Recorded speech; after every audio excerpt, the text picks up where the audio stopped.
Tonight on the North American Friends Movie Club. A leg lamp. A gun gift. And a turkey tragedy. We watched the 1983 Christmas comedy, A Christmas Story. So plug all your Christmas lights into the same outlet. And punch your bully in the face. Because this is a movie podcast, and we change our slogan every week.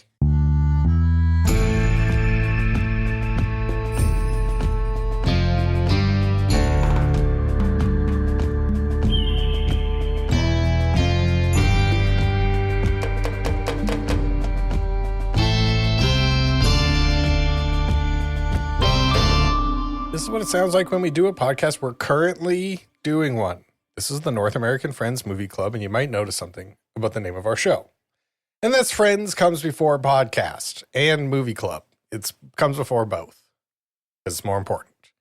So I got to ask my two holiday friends, my two nutcrackers. How we doing? Oh, we're just cracking nuts left and right. I'll be cracking. I'm cracking. Eating logs. Yeah. Eating logs. Well, yes. My sister Jennifer, great big fan of the show, who wanted to be on the show, but alas got sick, made a log for Christmas that we ate. And it was a pretty delicious log. Can you call it something else? No. I like one of my favorite foods when I was a kid was ants on a log because I was like, that's made up. I knew it wasn't ants. Fucking right. They were raisins. Or yeah. Were they raisins or chocolate chips? Yeah. Raisins when we were a kid. Yeah. So that's why it's you're weird healthy. that I turned out overweight. No, she made a log with nuts and dried fruits and, the cream cheeses and the things. It was delicious. It was a holiday log. Holiday log. And I do want to start out by saying Merry Christmas, Happy Hanukkah, and I'm so happy to be talking to everyone because it's been the holidays and I've missed you guys. We were going to record on Friday and things got messed up. Well, Nate just got tired and I just didn't wake up. And then at 2:00 I texted you guys and said, sorry. People sleep. That's what happens. This episode has been long in the making. We've all had to back out on recording. But we are here, so yeah, I would true. like to we all wish have. everybody a belated Merry Christmas and Happy Hanukkah, and whatever holiday you celebrate, unless it's a satanic one, and then I don't really want to give any credence to that. Yeah, that's evil. It's not. No, it's not. You're right. You can do satanic stuff, celebrations, as long as you don't hurt anybody. Yes. Okay. Because I'm not going to tell people what to do when it comes to that. So they can do it. Just don't do any hereditary stuff. Or don't do anything No mean decapitations. With it. You can carve things into things, sacrifice. Just don't sacrifice anything alive. Or if you are, make it a plant. Okay. Oh, man. Okay. Yeah. Yeah. So technically, vegan Satanism. Yeah, you're still sacrificing it because it's alive. But, no one really cares. I also wanted to say another thing. So my sister Jennifer, who I have not seen in 13 months, who lives in California, is our biggest fan. She listens to every episode. Hell yeah. While she's a drug dealer, she sells pharmaceuticals, so she has to drive in her region, and she listens to it on the highways and the byways of Central California. And literally the second or third thing she said to me after not seeing her for 13 months is, "Did you get me anything for Christmas?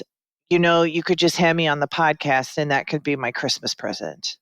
Mm-hmm. And I was like, oh, okay. And we were going to, and now she's sick. Yes, we were going to, and then she got a bad cold. She is not used to, she's a Midwest girl that's left, so she comes back here and then she catches a cold because she doesn't have that good Midwest, I don't know. This is how Hallmark movies happen. She comes home from the holidays and she gets a cold, and then the little small town doctor looks after her and they fall in love. Oh, I would love that. Yeah. I would love that for her and for me. Anyway, I had a great Christmas. Nick bought me a gigantic television, which I saw that.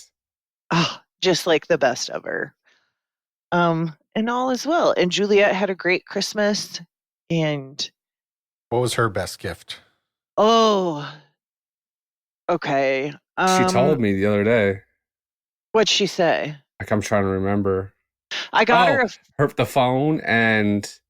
Oh, she got a TV. Her dad got her a TV for a room at his house. She was really excited about that. So she could watch Gilmore Girls in her bed. Yeah, she got a phone with her real phone number. And I got her a Bark phone, which is like the locked down kids phone that parents can like have complete control over. And so it has all these settings for like bullying and sexual content and drugs and all profanity. And so now I get all of these notifications, but it's never anything she's doing. Like she's listening. I listened to a Christmas song the other day, and because it had the word ass in it, I got a notification. What Christmas song has the word ass in it? Ox and ass? I don't know. It was okay. Yeah, it was some manger talk. It was some manger talk, yeah. And then she texted me because she had a tummy ache yesterday, and she said that her dad had gotten her medicine. And then it gave me a notification that there was drug talk. Ooh. This phone is on it. I you know. have to I'm be like, excited. phone, calm down a little bit. Calm down a little. She's just having fun. It's okay. The ultimate snitch phone. Exactly. And then she was talking to her stepsister, Addison, and she said something about, yeah, it was weird. And then I got a notification for bullying. Like, it's really sensitive. Yeah, you're going to have to. There's got to be a slider that you can move back and forth I know, to sensitivity. When you said the phone, like, for like drugs and sex and bullying, imagine there was a phone just for that. It's like the only thing I used my phone for when I first got it.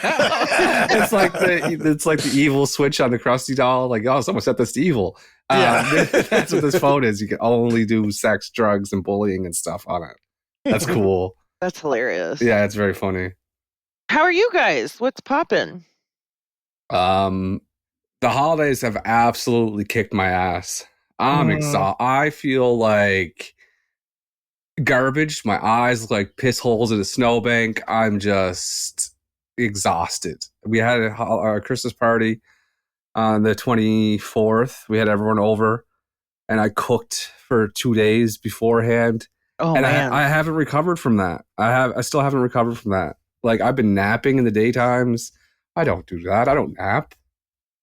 Well, you got tuckered You're out. famously not a napper. I know, but I napped on Christmas Day. I napped for like 2.5 hours. Damn. You were cooking up a storm. Oh, That's what I too do. Much. I nap almost every day, practically. It's good for you. I'm scared I'm going to miss stuff, though. What? There's nothing to miss. I know, but I won't know if I'm asleep. Weird. I did hit Bullying. I'm bullying. Yeah, your phone got a mess. I just got a notification that says Kate's bullying Brent. My phone keeps buzzing. It's just going. You should, she should listen to the podcast on the phone, and the phone would just walk off the table. No way, it'd be blocked. Heavily invested in Squid Game 2. Came out Boxing Day. Where they just kill everyone? The show where everyone dies? Well, don't paint it with that brush. It's a marvel of television. I love it. I've never watched Squid Games. Would you say it's worthwhile to watch? I watched Squid Game 1 season, and I immediately went out and made a costume so I could be a contestant in Squid Game for Halloween. Okay. The answer is no, Nate. It's just a lot of death and like them trying to beat puzzles, but then they don't and they die. No, it's all about study of humanity, if you ask me. Oh, okay. And like we cover it all on this like show. Taking advantage of people at their lowest moment for entertainment, for the rich Capitalism. people. Capitalism, that's the word, yeah. Hunger Games. Hunger Games, yeah, Hungry Games. Hungry Games. So I'm on season 2, came up Boxing Day, and I said I'm not gonna watch it right away. I said I'm gonna wait till New Year's Eve and just watch it all day. But I couldn't wait. So got excited. I turned it on and I started watching it, and I'm like, I hope it doesn't let me down. And I'm 4 episodes in, and baby, I'm not let down at all. Okay. It's so good. It's something about this world that I love. I don't know. It's the colors and the costumes and the story. I love it so much. And the murder. It's not murder. It's they And the dying. It's well, that's part of life. That happens. Desperation. Sometimes you get in a room with 457 Korean people and everyone dies. That's just life. That has happened to me several times. Yeah, and I didn't even do a Squid Game. Exactly. And I really want Nate, you to watch it. Because you like bright stuff. You like things like that. He likes colors. Yeah. I'm like a crow. Yeah, and the music. He brings us shiny things. Yeah. And it's really, really good. And I got a new weed vape in my stocking, which is just wild. Santa. When you think about it, like where we're at 20 years ago. We've come a long way. Yeah, just putting weed vapes in stockings. It's very funny. Did your children see that? Yeah, one of them got one. Oh no! Yeah. And it better not be Jeremy. No, he's not old enough. No, it's not. He's not old enough to partake. I'm sure he partakes heavily when I'm not around, but kids blowing smoke like smog when you're not around, bro. Fuck, it probably got a weird nickname like Papa Clouds or something. So Melissa she did so good this year with the gifts and the stocking stuff. My stocking was amazing. Anyway, I digress back to what else did you get in your stocking? I got a gift certificate to the hat store here. Oh. You should get one like Tim Robinson has with the flaps on the back. No, it's all just strictly sports hats. It's called Lids. Sorry, bullying again. Pardon me. Sorry. Bzz, bzz. No, we're allowed to bully on the show. No. I'm gonna be nicer to you. That's my New Year's resolution. No, I won't record the show anymore. I don't want fakeness. I don't want people being fake. That's it is. Who I really am. If you have to make a resolution to be nicer to me, that's not a thing. On the podcast. No, that's not a thing I want. I am so nice to you when we're not recording. Well, yeah, but then you save it all for the podcast. It's like hitting a heavy bag for an hour and a half once a week. It's like your Squid Game. This is a big Squid Game for me. I'm going to start saying that in random situations. This is like Squid Game to anybody else. So anyway, yeah. And I didn't partake in the smoking of THC for like 2 weeks. So I Boxing Day, I did the weed vape when I went to bed. Immediately thought of a movie idea. Mm-hmm. Here we go. Okay. This might be my best work. And I've said it to someone and they were so confused and they said, explain. I'm like, I can't. You just have to, you either get it or you don't. So we fucked up. The world fucked up, okay? And we drained all our resources. So we do the resources in the daytime, but in the nighttime, they shut all the resources off to save stuff like water, electricity, stuff like that, right? Okay. We're with you. Okay, good. I don't want to lose anybody yet. So they erected this huge light that spins around the world. Okay? Like the sun?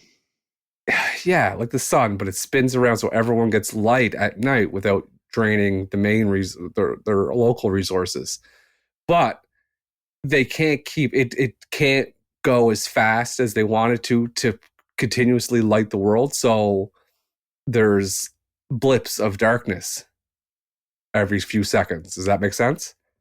Okay. So a guy is looking from his apartment across the street to another apartment, and there's a scuffle breaks out between people, and then it results in murder. So he's witnessed a murder, but since the blips in the darkness, he has to piece it together what really happened. Okay. He has to investigate what happened in the dark to figure out what happened. And let's just say the result is a life-changing thing. That's a good way to pitch a movie when you just go, let's just say it's the best movie you ever see. Yada, yada, yada. Has potential to shock the world, what he uncovers. Yeah, because it seems like a very laborious setup for pretty standard, plot. I don't think there's anything standard about a big light that spins around. It has that. I think there's several movies where it's like two trains are passing and someone looks over and like sees like someone getting murdered on the other train. Well, it's like rear view window. Yeah. Rear window. Yeah. Oh, okay. We have to cancel this idea because you were the third person to say it's rear view window. Well, it means it's a good idea. No, it means it's stupid, and everyone's going to think I copied this stupid rear view movie that I never heard of. But that's what Hollywood wants. You just go like, it's 28 Days Later meets Rear Window. And then they go, oh, yes, two things we know about. Here's $1 million. That is how that happens, right? Yep, that's the business. That's the biz. Hollywood. I thought it was a really good idea. Yeah, it's good. I mean, it's no Jungle Gym, but yeah, you've had better. This is annoying. Could you imagine James Cameron make a movie every time he makes a movie? It was like, no Titanic. This is what Jungle Gym did to me. Yeah, you hit your peak early. Jungle Gym, in more ways than one, was your Titanic. When I really wanted it to be my Squid Game. Yeah. That's right. I'm trying to think if anything else is new with me. Holidays kicked my ass. I had to carve a turkey. That was the biggest turkey I've ever seen in my life. That was interesting. And everybody, did you make the turkey or just carve it? No, it was my brother-in-law made it, and he makes really good turkey dinner. But I'm hungry. He wants me to carve the turkey every year because I do it so well. I break the whole bird down. And I say I'm going to break the bird down, and everyone gets mad. No, I like that. Yeah, I like it too. You just gave me a very nostalgic memory of my grandfather using his little electric turkey carving knife. Yeah, He always takes it out for me, and I look at him like, I don't use electric. But. Oh yeah, no, my grandpa's was in like a special case. He'd pull out a special case for carving the turkey. Yeah, hell yeah. And yeah, that's, but basically, I broke it down at like a 25-pound bird. It took me forever. My hands were all burnt and everything, but it was good. Oh man, that sounds intense. Yeah. Other than that, that's Christmas 2024 tied up with the bow. How about you, Nate? What's up with you, bud? I had a very super busy week because everyone in my family got COVID. Oh no. Well, except me and my dad, but then my dad got a blood clot in his lungs. Oh my God. Is he okay? He's good. And it was also by far the busiest week that a retail store could possibly have. So I've been a busy guy doing everybody else's job and my job. So how does he get a blood clot in his lung? How does that happen? It happened after he had his hip surgery last year, so it's probably connected to that. How do you know when you have a blood clot in your lung? He was just getting super short of breath. Like he would like walk across the store and be out of breath. And so he went to the doctors and they're like, yeah, go to the hospital, dumbass. Yeah, dumbass. And then he did. And now he's on blood thinners, which kind of fuck you up. Because I found out there's only like two kind of blood thinners, and one of them is rat poison. Warfarin. Oh, yeah.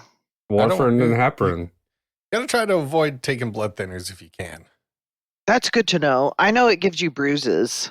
And like it's not like people shave and they cut themselves shaving, they don't stop bleeding. Yeah, he had like where he had his IV, there's like a huge bruise. Damn. So I made it through the Christmas, and then I've been relaxing basically the last few days, playing some video games for the first time in months. That was fun. What'd you play?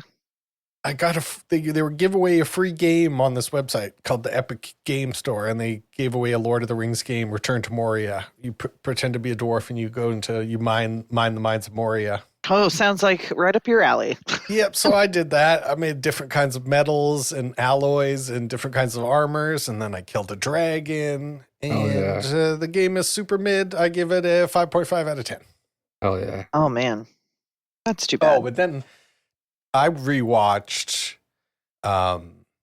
Severance. Have either of you guys watched the television show Severance? I have. Yes, when it came out. Yeah, I watched it when it came out, and I basically forgot all about it, and then I watched it again. I was like, this show is fucking awesome. This is a crazy, weird, totally unique Interesting show, and I think the new season's starting soon. That's why I rewatch this first one. I'm excited to watch. I'm excited to watch the next season of that show. January. I watched the 8-minute preview of it. They showed 8 minutes of the new season. Yeah. Well, if you like the Severance is good because of like the world and the surroundings and all that, right? Inside the office, you like that? Mm-hmm. You'll love Squid Game. Okay. Why does everything have to come back to Squid Game? Because I love it. That's the theme of the day. I love it. My brain, I get hyper fixated on stuff, and then it's all I talk about and do. I'm right in the smack dab of season 2. I forgot to mention that we did the Taylor family wine tasting, and I did not win, even though I tried really hard to win. How do you win? Well, every year it's different. This year, this is the 20th anniversary. My sister Jennifer put it on, and she made us all perform a monologue, and then and then we voted on whose was best. And everyone did something different, but it was not the way she presented it initially. Was the monologue needed to be from a Christopher Guest movie, but I didn't do that, and my mom didn't do that, and my mom ended up winning because she's awesome and had a monologue about working at Dairy Queen, and she cut an onion. Like, I don't know. My mom killed it. But I put on a costume and I played a character and I still didn't win. So damn. She I know. Cut an onion, like straight up use props and cut an onion? Well, yes. She brought a cutting board, a knife, and an onion, and an apron, because she was talking about the things she learned when she was working at Dairy Queen as a teen, and she learned how to cut an onion. And she talked about how like the whole monologue was about like learning from your mistakes, while also her sharing the stories about working at Dairy Queen. It was very charming. Did she use the onion to cry? That's what really brought it over the top. Oh. No, okay. She didn't need to do that. Do you know which monologue I would have done? Tell us. I would have done the part in A League of Their Own when Madonna goes, I ain't going back to taxi dancing or something like that. Yes. I can't remember exactly what she says. I know exactly. What was the thing? She said, I ain't going back or something like that. Yeah, that's very funny. It's very funny. That is the whitest shit in the world, Catherine, that you guys partook in. Yeah, we do. We're a real white family. I find that very charming, though. That sounds like quite fun. Thank you. We like it. We have fun. What was your monologue? So I have an ongoing family character I play. I dress up like Robert Goulet, and I act like I come back from heaven, and I'm having an affair with my grandmother Virginia. I don't know. It's a whole thing. And I like the lore, Kate.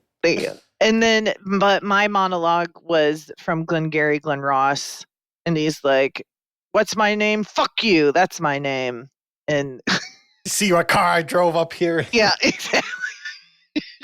So I did a bit of that. But speaking of adding things to movies, Brent, why don't you tell us? No. That was a lovely story about what your family did at Christmas time, Kate. Thank you. And traditions. Speaking of lovely stories taking place at Christmas God, he's time. so much better at it than I am. This guy knows. This guy just did me a huge favor in editing. Damn. Well, why don't we take a little gander into what the viewer pick was, which was A Christmas Story. So, Catherine, why don't you tell everybody what A Christmas Story is about? I'd love to. This story takes place in 1939, which I had to look up, and it is a family, 2 sons and a mom and dad, and the story follows Ralphie, the oldest son, who wants a Red Ryder BB gun for Christmas, and we follow Ralphie as he is in school with his friends, and then at home we meet his long-suffering mother and his father, who is angry at the dogs next door and the heater in the basement. And his dad wins a beautiful leg lamp somehow. And there's some funny things about that. And then at the end, so everyone's telling Ralphie that he shouldn't get the BB gun because he'll shoot his eye out. And then when he does get the BB gun, he does shoot his eye out, but it ends up being fine. And he goes to bed on Christmas Day, all warm and cozy. And that is the movie. That's the movie. Yeah. It's a series of vignettes. It's not a story arc. Thank you. Yes. Well, I think you did a great job, and I don't know how to do a transition. Brent, you do it. So we want to transition from what Kate did to our next part? Yeah. Okay, just 1 second. I gotta think. What was the last thing you said? That's the vignette thing threw me off. Yeah, I shouldn't have. I know better than to say French. I'll do it. So now that we know those vignettes, let's talk about our favorite vignettes in the story. Sure. Let's do it. Better than anything I was going to do there.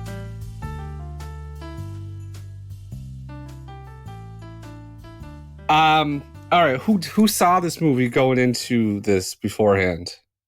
I've seen this movie nary 100 times. Oh, so this wasn't exciting for you?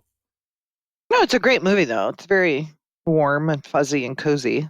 I've never laid eyes upon this movie. I knew the premise that he wanted a BB gun, and the famous line is "You'll shoot your eye out," but I didn't know anything else. And this movie sums up being a kid at Christmas. Mm-hmm. Really does. Like, this is probably the most Christmassy movie we watched this month, and it reminded me a lot of Christmas, which I enjoy. It's like the nice version of the Griswolds. Yes. It's like that's the edgy version of family Christmas, and this is like the Norman Rockwell very nice family version of Christmas time. It's really idyllic. Really, that's nice to say. It gives me the warm fuzzies. Yeah, because Christmas sucks now as an adult. There was nothing better than Christmas as a kid. Nothing beats it. That whole week, loved it, leading up to the Christmas day was just it was this undescribable feeling. Now I'm trying to compare it to an adult version, and I have no idea what to compare it to. Maybe the night before I went to Rush for the first time. Yeah. I'm thinking Super Bowl, day of Super Bowl, I guess. Maybe. No. But even then, you're not even close to as excited for the Super Bowl as you are for Christmas. When no. You're a kid. It made me realize, I watched this on the treadmill, and I was walking there thinking, I don't get excited for anything anymore. There's nothing to... We need an adult version of Christmas. We need, every time we do something we're not supposed to, we need someone to say, well, he's watching, but it's not saying it's something else. I still get excited for things, but they're just everyday little, I don't know. I think it has to do with how you live your life. And I think a lot of us lose the the wonder and the excitement we had as kids. We lose it, but I don't think we have to lose it. It's probably the strongest part of this movie is that the being inside of the kid's head and getting to experience the importance of everything to the kid, everything that he's thinking about is the most important thing in the world. And I think there is something very fun about that. I liked the scene where he's trying to subtly play a game with his mom to try to get the BB gun. And he's like, classic move by my mother to try and do this. And then I thought I would try this too. I was like, yeah, I remember kind of being when you're a kid, everything is that important. It's the most important thing in the world. And I liked how they were able to show through different scenes, like his teacher being the wicked witch, and then him pretending to shoot the bank robbers that were coming over the fence into his yard. I still do that. In your head? I still plot out how I would save the day in situations. When I went to Toronto this summer, I kept on thinking if some guy got unruly and tried to open the door or something like that, I had the whole thing planned out what I would do. And I do that in all social situations. Like, how would I take down this person? I think that's a guy thing. That's a trauma response, but yeah. Not everything is a trauma response, Case. Maybe I just want to. Right, maybe I just want to save the day. That's true. Yeah, maybe I just want to be a hero. Okay. Yeah. Okay. I want people to say, "Hey, that's the guy that took down the plane guy." That'd be cool. Get like a free drink when I get to at the bar at the airport. Going after that all the time to the airport bar just to feel that feeling of being a hero. They got my picture on the wall. It made this movie, for some reason, made me want to be more religious during Christmas time. Oh, which is funny because there's no religiousness in this movie. Yeah. And I think because it made me like, I was thinking like he's so into Christmas, and then I started thinking about Christmas and what Christmas is. I'm like, okay, we're actually celebrating the birth of this guy, and then it's just a wild scene when you think about it. And then I wanted to be more religious during Christmas, so I sat down to watch the movie Conclave. I think this will. Oh, I want to watch that. Yeah. Problem. Subtitles weren't working on this app that I was watching it on. And they speak. And is it all Latin Italian? Yeah, it's a lot of Italian and Latin, and I was so confused. Especially a movie like that that's all talking. Yeah, and I know for a fact that there was one guy that didn't want to be Pope, but then I don't know why they didn't want it. So I had to stop watching it because I was like, I don't know what's. I was making things up, and at one point I had Ralph Fiennes' character being in cahoots with I was like, no, that's not it. And so I had to stop watching that, and then I gave up on the religious thing for Christmas. So is this movie a book? Was it a book before it was a movie? I get the vibe that it's either, what it really gave me the vibe was like that he had like some article in a newspaper or something like that, where he would write about like Christmas stories from when he was a kid, and then someone compiled them into a book. But that's just totally guessing. I didn't actually look that up, but that's just because it said based on the stories of this guy, and that guy is the narrator of the movie. And he does quite a good job. The narration is what I think really makes the movie, because of how Ralphie, just how clever and what he's saying. Like, my mother had not had a hot meal in 15 years. Like, yeah. I don't know. That's all very literary stuff that like it has that feeling of like fun writing that you would read on a Sunday afternoon in the newspaper when that used to be a thing. Like Dave Barry. I used to love Dave Barry. Yeah. And I think you made an interesting point earlier saying that like there is absolutely no religion in this, which is very surprising actually now that I think about it, because you would think that there would be one of the vignettes of like, and then we had to go to church on Christmas, right, and my little brother wouldn't get into his church clothes. Like it seems like it should be there. That reminds me that I wouldn't get into my church clothes on Christmas Eve one year when I was a kid because I didn't want to wear the pair of pants my mother had picked out for me. They were gray corduroy pants. Bet that was a sick fit. You'd love it now.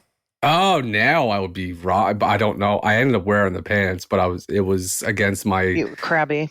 Yeah, I was very cranky. So my cousin and my father make fun of me all the time.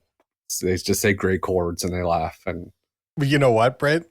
When I was in junior high, my friends made fun of my cords, and this just is a pretty good example of my personality, where after that I was like on purpose buying cords. I was like, fuck you motherfuckers, I'll wear cords every fucking day.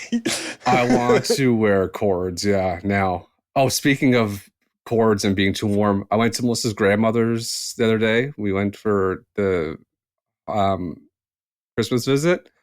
Her thermostat was set 80 degrees. Woo! Damn, were you sweating? That's 28 Celsius. That's what her thermostat, that's what it's set at. That's base. Yeah, you don't want cords. That's not you. That's not a cord sweater. I had a Christmas sweater on. I thought I was going to die. I was looking at the plate and I had the nuts with the nutcracker. And I wanted a nut. I'm like, it's just too much work at this point. You had to get an IV when you left. Drip sweat all over the nuts. That just reminded me. Do we think the kid should have got the gun? Well, like his dad said, he had one at his age. I don't know. It's the 1930s. I think yes, but I would be a bad parent, so I don't think my opinion should count. Sure, but his whole life revolved around getting a gun. Mm-hmm. That's a red flag. I don't know. I really wanted a BB gun when I was a kid. Like, I wanted one real bad. At what age does it stop being cute and start being weird? Like, a 14-year-old keeps asking for a firearm, you need to sit that child down. You need to get that kid a bark phone. Like, you gotta... It is. It all he needs. Like, they should have said, "Yeah, we'll get you the gun and just buy some safety glasses." There's an opportunity as a father and son there. You know, you're like, okay, it's time for me to teach you about firearm safety. Firearm safety. That's right. He needed an orange vest. He needed unbreakable goggles.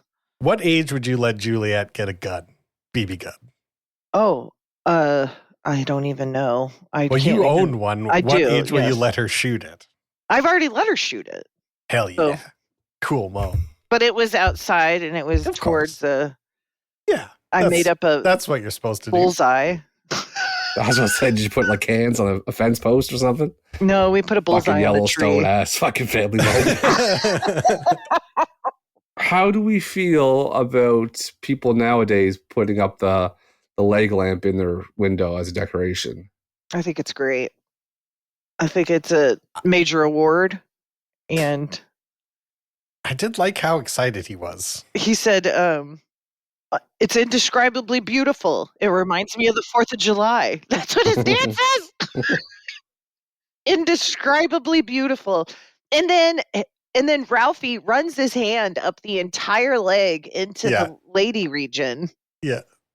And the mom like slaps his hand. I saw that. Yeah, that's weird. Because I would have too. That's the most accurate part of the movie. Is if I like seen that leg, I would have wanted to touch that leg. Yeah, when else are you gonna get a chance to touch a fishnet in a leg, right? At that age. My dad had a small one. He had one that was like maybe 2 feet tall. That's and then funny. It broke, but he kept the top for it, which he uses on a different lamp now, I think. Okay. Repurposing. Robb. Using every part of the leg. Yeah, that's like you use every part of the deer when you shoot it. You use every part of the lamp when it breaks. And like when the leg or the lamp broke and he was mad at the wife and he said that you used all the glue up on purpose.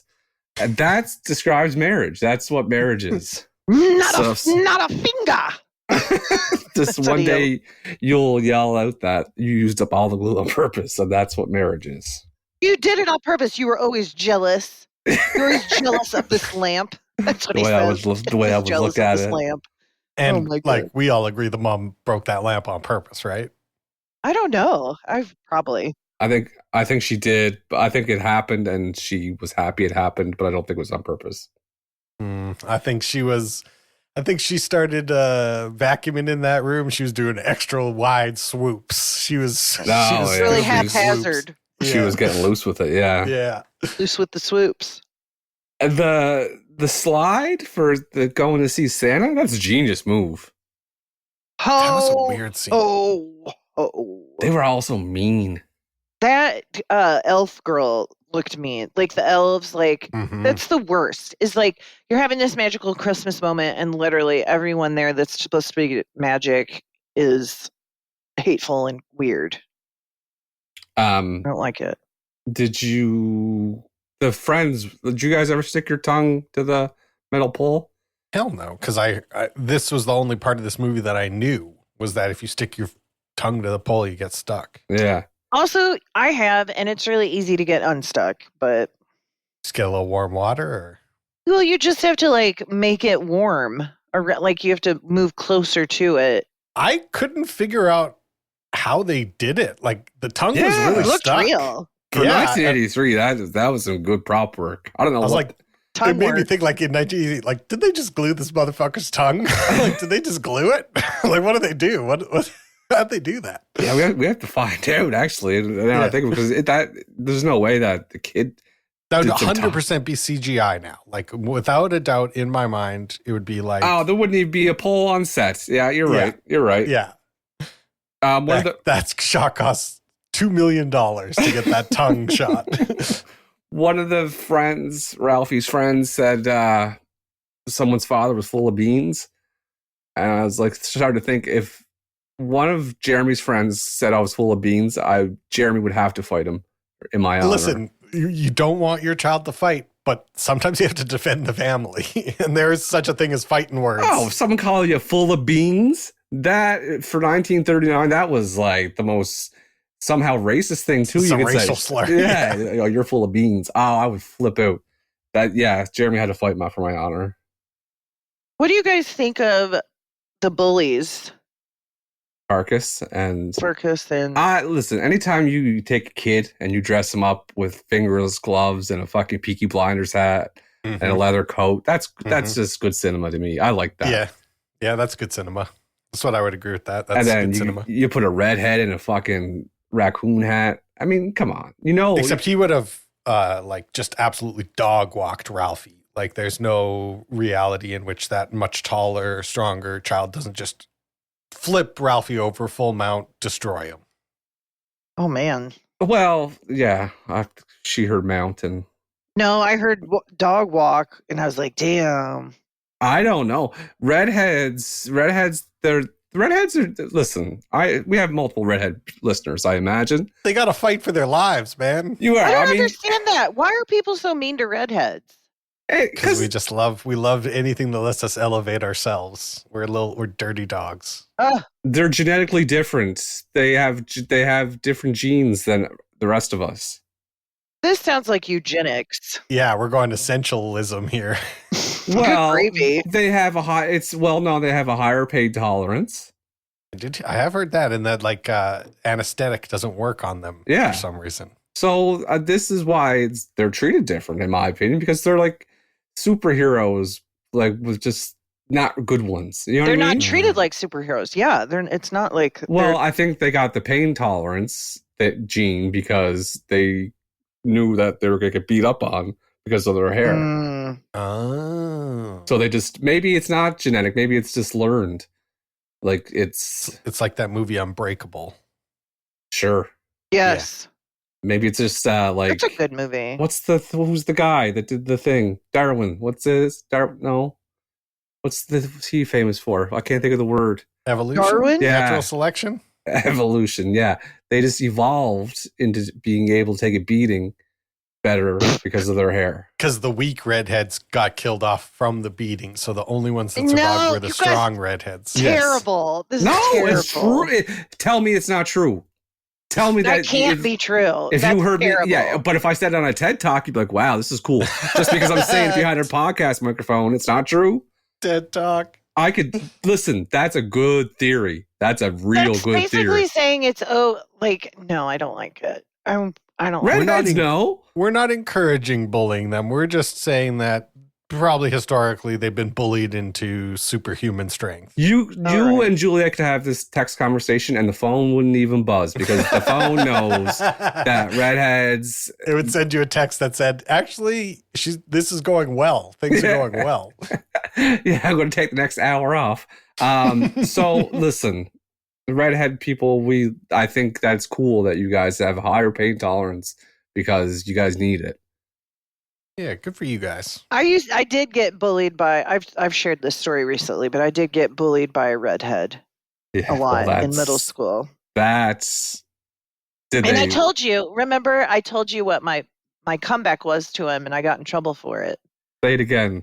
I know, but maybe not everyone else knows. It was. I used to get made fun of. He would call me Camel, and I said, you pick your nose so much that it bleeds, and then you wipe it onto your hair, and that's why the red hair is the blood from picking your nose. Yeah, I remember this. This is some good shit. You cannot come back from that. Yeah, you can't. He's still thinking about it. And you doxed him again. That's great. I like how. Yeah, that's bro's been dyeing his hair for 25 years. But that's what I mean about redheads. You have to have that pain tolerance because you're getting a fight. If someone says that you pick your nose too much and your hair is red because you wiped the blood in, it's oddly specific. makes rational sense to 6th grade Kate. It's beautiful. Listen, I'm 42 and I love it. He was not nice to me. Well, what do you call you, Camel? Yeah, he used to call me Camel. Yeah, because Why I do you have call a you hump on Camel? my nose. Because I have a hump on my Oh. nose. Well, that's I never even noticed a nose hump. yeah, no hump. No, it's See, there. that's where It's fine. I'm a beautiful woman, but I mean, I got made fun of it when I was. Listen, Kate, in my heart, you're a lot more of a horse. What? No hump. Okay, It made sense. gotcha. It made sense. Okay. I was like, oh, now I look like a fucking horse? Great. that is really good that you just straight up called her a horse. Mhm. I wasn't It's a good expecting joke. that this That's what a episode. woman It's a good always joke. wants to hear. Yeah. Yeah, well, I was saying a nice compliment, I and get it. everyone at home listening understands that. Thank horses you. are regal beasts, and I mean, we With bet on also them. long noses. Oh yeah, that's true. Yeah. I would have Anyway, picked that. I I would have said receive it turtle. the way it was offered. You Thank look, you. Thank you. I look like a turtle from the side How's Okay. that? because my nose shape and my chin shape. I look like Franklin the turtle. Well, he's a cutie pie. Nah, but it's not a good look though. Turtle. It's not a good thing to say. Like, who do you look like? What celebrity do you look like? What do you Franklin the look turtle. like, Nate? I've been told I have a perfect, beautiful nose. Mm. I don't see it, but this is what I've been told. You literally don't see it. We've developed You that have Yeah, I've ability. never pools. looked at it. Pools of blue azure eyes. Yeah. Azure eyes, I have a lady told me that my eyes were two beautiful azure pools that she'd like to dive into. That's true. That's true. So when it came to the segment of the podcast where we talked about looks, I'm Franklin the turtle. Kate is a camel / horse hybrid, and Nate is a perfect nose pool of azure blue eyes. See, Yeah, I don't like sounds about that. right. Nate needs to be made fun of too. I'm only 5'9".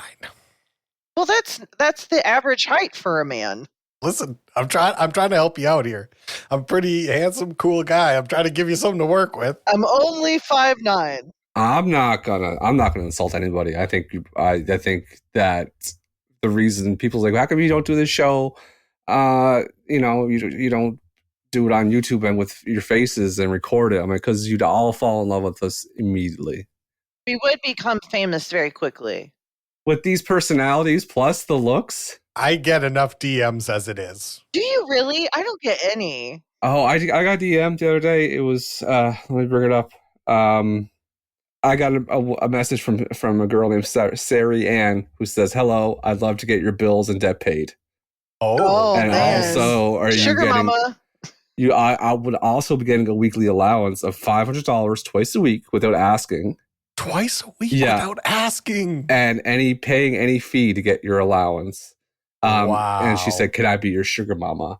What if she's being serious though? What if it's a lister and someone What if who we really fucked up? enjoys you? And Yeah, we really Well, fucked up. Her bio is, "I'm a God-fearing woman who loves everything about nature and love putting a smile on people's faces." And she's from Oh. Texas City, Texas. Texas City. And she's from That Texas City, Texas. she has a nice turtleneck on. Yeehaw. I would like to be your sugar mama. She has very large breasts too in her profile picture. Oh. So yeah, maybe I am missing out. Maybe I am. Maybe it's time. Show them off. What would you do if you get a phone call someday and it says Texas City, Texas on it? And it's like, I'm like, hey, we recording today? You'll know that me and Sarah You Ann, sound so good because you got $1,000 microphone. I'm in the studio. Yeah. What was I going to say? I think that's all of my notes regarding this movie. I thoroughly enjoyed it. I don't know if it's going to be an automatic rewatch for me, but every year. But I'm glad I watched it. And it reminded me of being a kid at Christmas. This is how I would watch this movie in the future if this opportunity still existed, which would be if it was on television and I had cable and then I was flipping through and it came on, I would watch until the first commercial break. That's what I think I would do. And so all the Americans this has been on our TVs So on TBS on Christmas Day for decades, they played this movie straight for 24 hours. So most of the American listeners will have probably seen this movie several times because of that. And it's exactly how you watch it. It's like you watch 20 minutes of it. You know what I mean? Or Yeah. Exactly. I have one more comment. Sure. A great costume for Halloween would be Blind from the Soap, homeless Ralphie. That was pretty funny. And the parents were crying. It was the soap. Did you guys notice in this movie he always has glasses on, but the lights were always reflected off his glasses? Like the movie lights? Oh, yeah. That's pretty funny. Yeah. All right. Well, that is our rendition of review for Christmas Story. So now it is time for a quiz, correct? Correct. I don't have the quiz because this was a viewer suggestion or listener suggestion from Aaron. And Aaron prepared, this is her favorite movie. And she's prepared, I think, 10 questions. I think the last thing she said to me. And we're going to bring Aaron in now to answer the questions. Hello, Aaron. Hi. Hi, Aaron. Hi. Oh my God, I'm so excited. So happy to have you. I'm so happy to be here. This is like the best day of my life. So Aaron suggested this movie to us. Christmas Story is one of her favorite movies. Is that correct? That is correct. And you have prepared a quiz for us to take? I have 10 questions. Ooh. All right. Are we ready? Yes, I'm very much ready. Okay. Absolutely. Question number 1. I want you to write a theme. What grade did Ralphie receive on his theme, What I Want for Christmas? Was it A, a C+, B, a B+, C, a C-, or D, a D+? Who's Who first? goes first, Aaron? Let's go alphabetical order. Brent. C+. Does N or K come before the other? K. Okay. Oh, we're struggling. We're struggling right at the gate. I'm gonna say C-. I'm going to say C+. Yeah, because my big fucking mouth said it, the answer, Damn it. not even 10 minutes ago. Oh, yeah. It's C+. So, Damn. 8. Damn. Okay. This movie is based on a collection of short stories by the narrator. What is the name of that book? Is it A, I Triple Dog Dare You? B, In God We Trust, All Others Pay Cash? C, The Adventures of Black Bart? Or D, The Old Man in the Oldsmobile? Fudge. Those are all good fake book names. Yeah. What was the first one? I Triple Dog Dare You. I'm saying that. Yeah, I'm going to say that too. That makes the most sense to me. I'm going to say Old Man and Oldsmobile. Ooh, it's actually B, In God We Trust, All Others Pay Cash. Oh, no. Aaron's on the board. Yes. Dang it. Okay, well, Aaron, what sound do you want to play when you get a question right? Oh my gosh, this is so hard.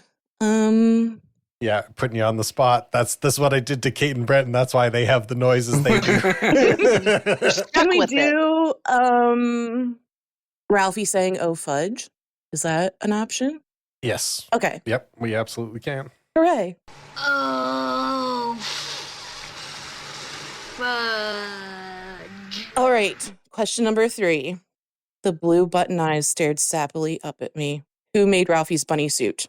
Was it A, Aunt Dara, B, Aunt B, C, Aunt Clara, or D, Aunt Bella? I'm going to say Aunt Clara. I'm also going to say Aunt Clara. And I as well will say Aunt Clara. Yay, Turkey. everybody wins. Yay, I'm finally scored. So we're all on the board. Except for Nate. Nate's got 2.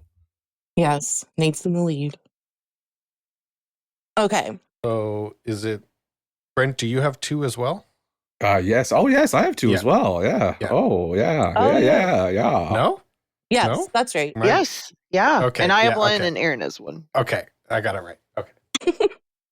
Question number 4. Wow, whoopee. What gift elicited this gleeful cry from Randy? Was it Tinker Toys, Lincoln Logs, a dump truck, or a Zeppelin? Is it my turn? Mine. I'm going to say it was a Zeppelin. I'm going to say it was a Zeppelin too. You guys sound confident, so I'm going to just stick with you guys. Zeppelin. Yay, everybody wins again. Yay. Yeah. Oh, man. I thought it was a fire truck, but when you said Zeppelin, I knew it was a Zeppelin. I was going to give fire truck as a guess. I should have. That would have tripped you up. Yeah. I would have fucked. Would've got him. I would have guessed it. Damn. Yeah. Oh, well. Okay, question number 5. What was the name of Scott Farkus's crummy little toady? Was it A, Gonzo Pickles, B, Grover Cleveland, C, Giacomo Sneeze, or D, Grover Dill? Holy shit. I don't even know what these words mean. Okay, you're up. I'm really, this is a shot in the dark with this one. I'm going to say Grover Cleveland. I'm going to say Grover Dill. I'm also going to say Grover Dill. It is indeed Grover Dill. Damn. Hell yeah. I am crushing this Christmas. Hell yeah. Wait, are you guys still tied? Yes, they Yep. are. All right. Is this number 5? What are we? This is number 6. Okay. So help me God, what color were Scott's eyes? A, blue, B, yellow, C, green, or D, hazel? Oh, yes. I remember the scene. Okay. It is Nate's turn? Green? I'm green. Yellow. Brent gets it. Gone forever. Oh, I know the part now. Damn it. Oh, yeah. Oh, yeah. Brent slides into the lead, shoots me in the Damn. eye with a BB gun. That's right. Put my fucking cunty black boot foot on your head and pushing you down the slide. Okay. Question 7. News of the bunny suit would make life at what school a veritable hell? Is it B, William Howard Taft, C, or B, FDR, C, Warren G. Harding, or D, George Washington? I have no idea. I'm going to say C. I'm going to say Warren G. Harding. I can't decide between Taft or Harding. I'm going to go Taft. Kate gets it, Warren G. Harding. All right. Yes. I have 2. Yay! I have 3. I think so, yeah. Okay. Brent has 5. I have 4. You have 3. Aaron Okay. has 1. That's the score I have right Okay. now, at least. Yes, that's what I I'm have really too. going to keep doing bad. I'm not going to Shut up, get any Kate. more right. Shut up. No. We're not doing that. We're ending this bit in 2025, by the way. We probably will because I can't get anything right. No, we set her up, Brent. That was very good. Actually, I'm back on board with the bit now. That was good. That was really good. Okay, question number 8. Slight breach of etiquette. What dare does Schwartz skip when daring Flick to stick his tongue to the flagpole? Does he skip A, the double dare, B, the double dog dare, C, the triple dare, or D, the triple dog dare? It's a good question. It is a good question. Triple dare. I'm also saying triple dare. I will join them and say that as well. Correct. Yay, everybody wins. Wow. Wow. Triple dog dare. Question number 9. Oh, fudge. What soap did Ralphie's mom use to wash his mouth out? Was it A, Palmolive, B, Lifebuoy, C, Ivory, or D, Lux? I'm going to say Lifebuoy. I'll say Lux. I'm down between Lifebuoy and Lux. Lifebuoy sounds more like it's right. I'm going to say that. It is Lifebuoy. Ooh. Okay, I have 4. I tied with. Yeah, I think Brent officially has won. That's again. fucking This right. one's Damn it! I think this That's one's just fucking for fun. right. Last question. Number 10. Only one thing could drag Ralphie away from the soft glow of electric sex. What time did Little Orphan Annie come on the radio? Was it A, 6:30, B, 6:45, C, 7:30, or D, 7:45? I'm going to say 6:30. I was going to say that too. 7:45. No, it's too late. It's actually 6:45. Oh, Damn! Wow. Oh, fudge. Great work, Aaron. That was a great quiz. That was Very a good very job, good Aaron. quiz. Oh my God. Thank you. I prepared for it more than I did for my SATs. So That's all Well, that I could matters. tell. And you get it, 1800. I give your quiz a gold medal. And speaking of medals, would you guys like to give out some bronze medals? I would like to give out some silver ones too. Well, then if we're doing that, just like if we're in the spirit of giving, I'll give out golds. Yeah, we did the bit. We did the bit. We did it.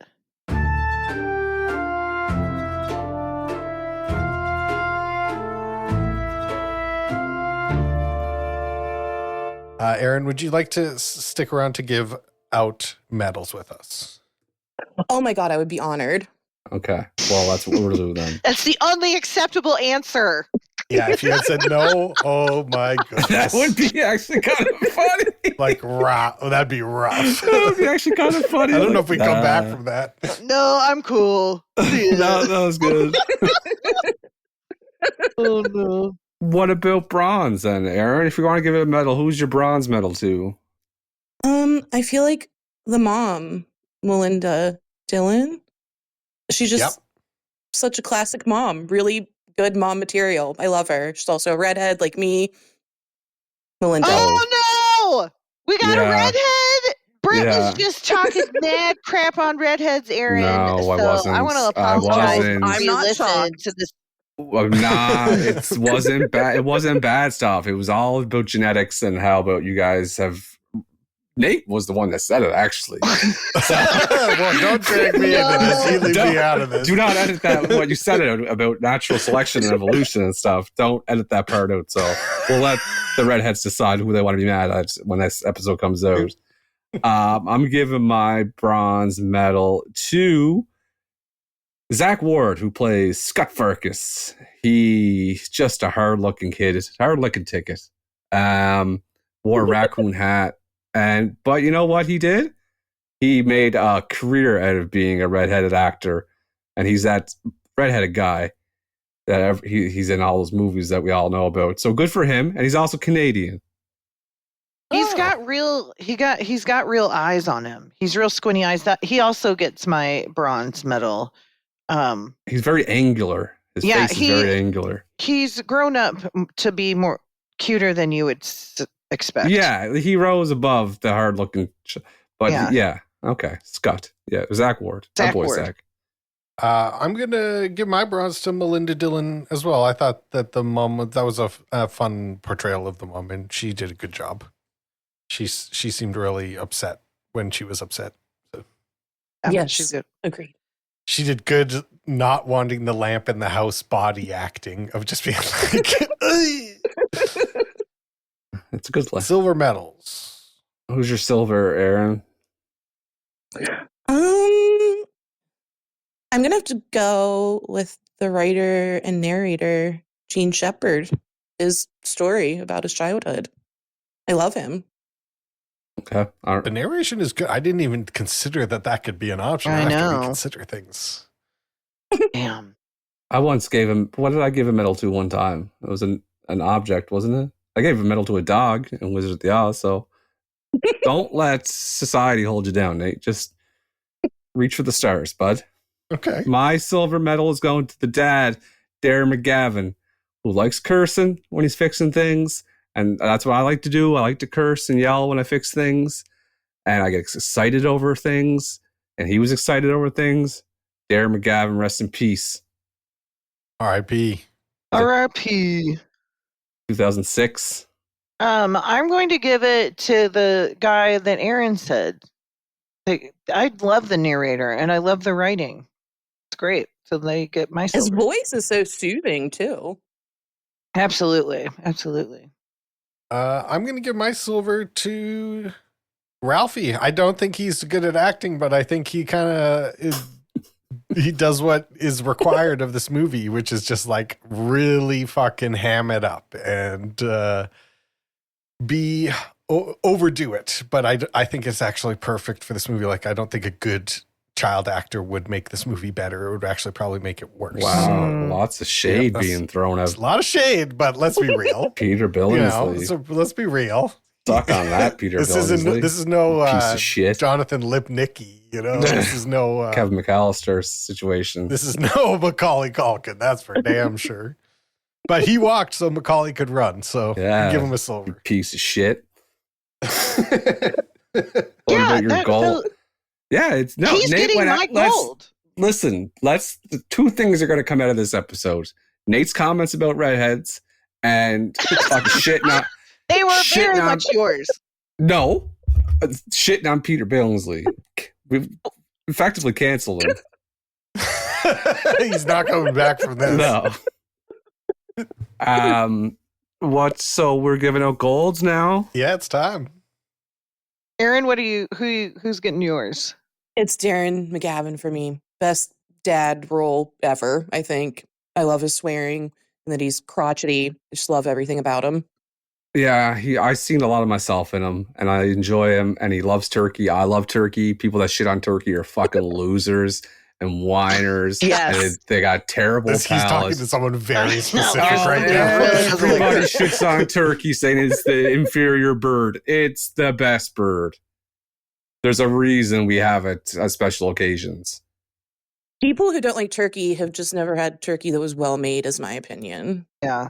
No, let's take it up a notch. People that shit on turkey they have no joy in their lives. They lack whimsy, and they're cranky individuals because they can't enjoy anything. Get him. So he gets your gold. Peter So Billingsley hates turkey. Peter Billingsley hates turkey. I know it. we're finishing this guy Piece off. of shit. Okay, stop. Who gets your gold? My gold is actually going to Peter Billingsley. I thought you just gave it to Darren McGavin. No, you gave him his silver. That was Aaron did that for Darren McGavin. Okay, I just kind of piggybacked her thing because I remembered about the turkey. Peter Billingsley, I disagree with Nate. I think he did a wonderful job acting. He didn't have a lot to do, but he did it well. I didn't like the fact you could see the movie lights in his glasses, but that's fine. He never really caught on after this role, but he did a good job. He's very iconic. You see that little kid, everyone knows what it's from, and it is creepy that he looks exactly the same now, and I don't like it. Yeah, he kind of looks like a ventriloquist dump. Yeah, He's a very small person. Oh, he does. yeah. He looks. Do you guys see him in the Wayfair commercial with Kelly Clarkson? No. Can't say that I did. Well, she walks over with the leg lamp and puts it in his hands, and he puts it on the table, and he looks like, how do I say this without insulting people? He looks like he is Benjamin Button situation going on. Yeah, he's got a little Benjamin Button we'll keep it at situation that. going on. Go ahead, Kate. Yeah, Peter Billingsley gets my gold. I thought he did a great job. He's a cute kid that he kept my attention. And I like him better than Macaulay Culkin. So I don't I know agree. about that. I don't. No. Thank you, know Aaron. about that piece of shit. No, I enjoy him, but he's not better than Macaulay Culkin. I give my gold to Darren McGavin. I think the dad is the star of this movie. Is the standout performance and the best character. And yeah, I thought he did a great job. Why do we get this movie some ratings? Yeah, let's give it a rating. Thanks so much for helping us out, Aaron. Yeah, we appreciate it. Oh my gosh. Anytime. All right, Aaron, disconnect. Hit the disconnect button, Aaron. Okay. Yeah, you're not allowed to participate in this part. You cannot skew the numbers. This is a scientific podcast. Bye, Aaron. Thank you so much for Bye, that. It was Aaron. so good. Nice to meet you. Thanks, Aaron.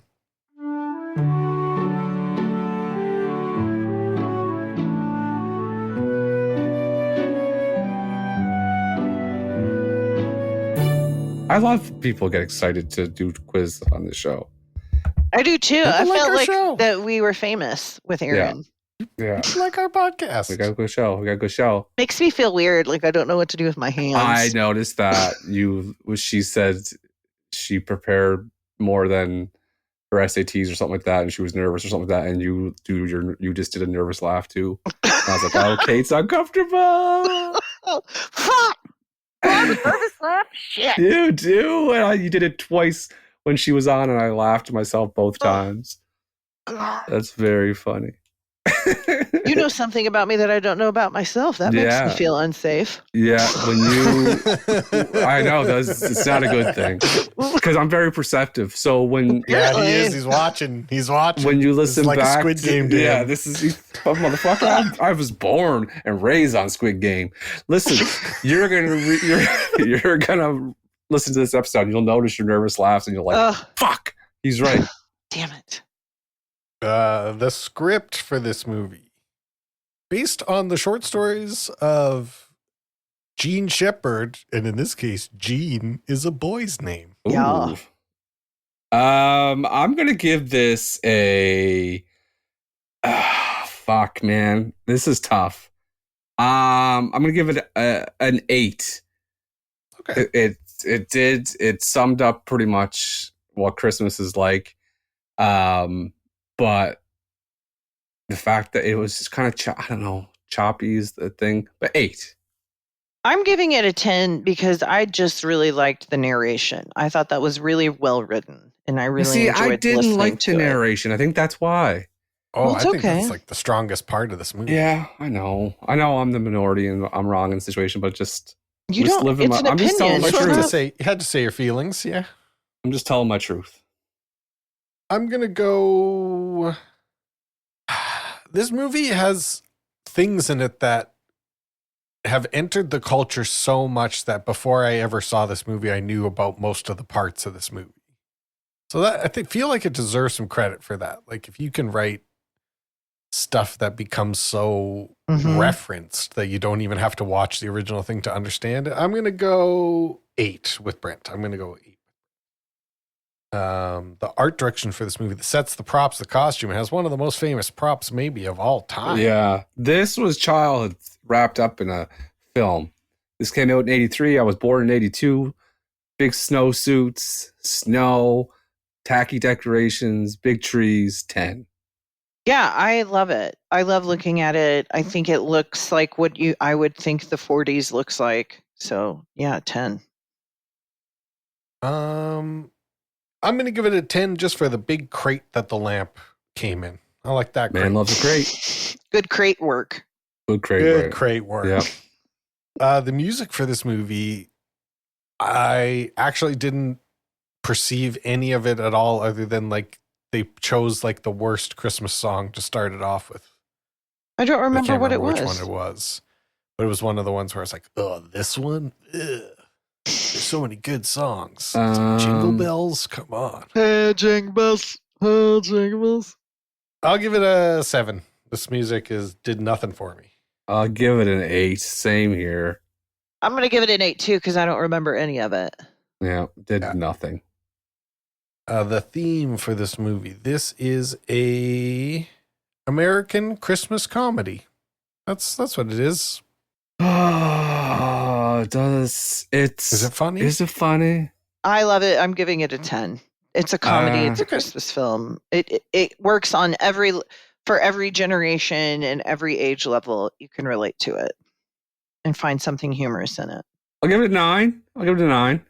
I will complete the sequence and give it an 8.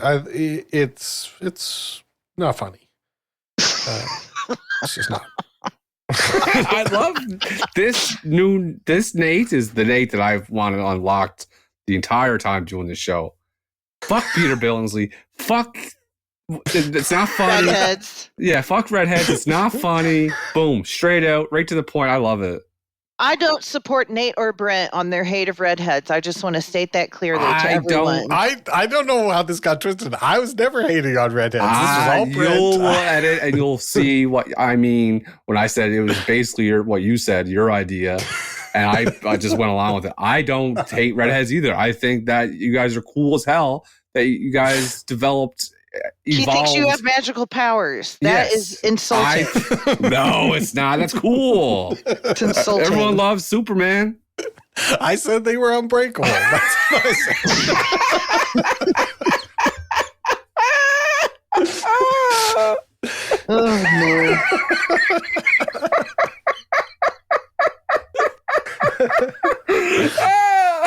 You got him. Tickled him.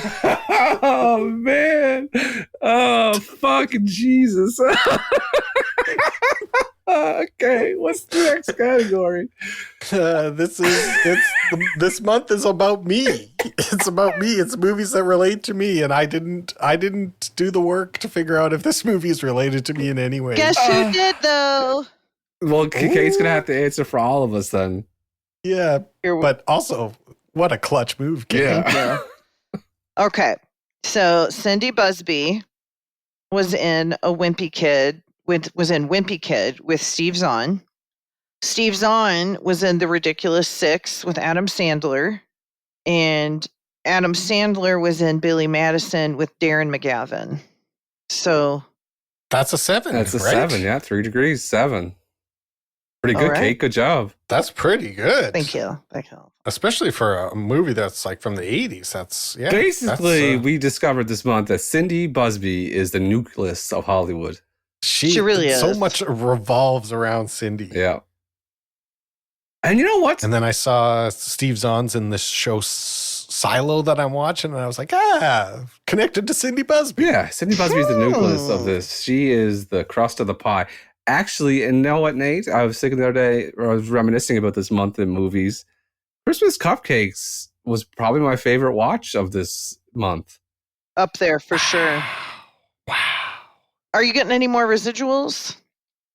No. I'll never see another dime. It's too bad. Yeah, we could have really bumped you up there. It gets a 41.2. Lowest performing. Oh, yep. Christmas Cupcakes got a 41.9. So. Wow. Well, it's much more iconic. Yeah. You know, people talk about it a lot more. It's true. Really Cindy Busby. Cindy. Yeah, if this movie had Cindy Busby, 50. Exactly. Easy. Listen to what else got exactly a 41.2. Planes, Trains, and Automobiles. Woo.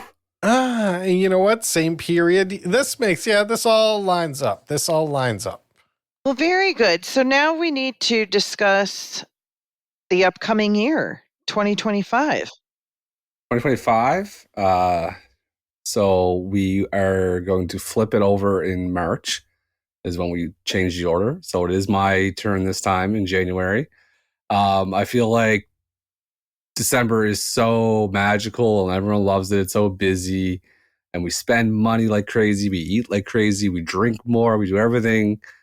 We throw it all caution into the wind. And then what happens in January? It all hits home. It's a disaster. And that's the theme for this month is disaster movies. Oh, no.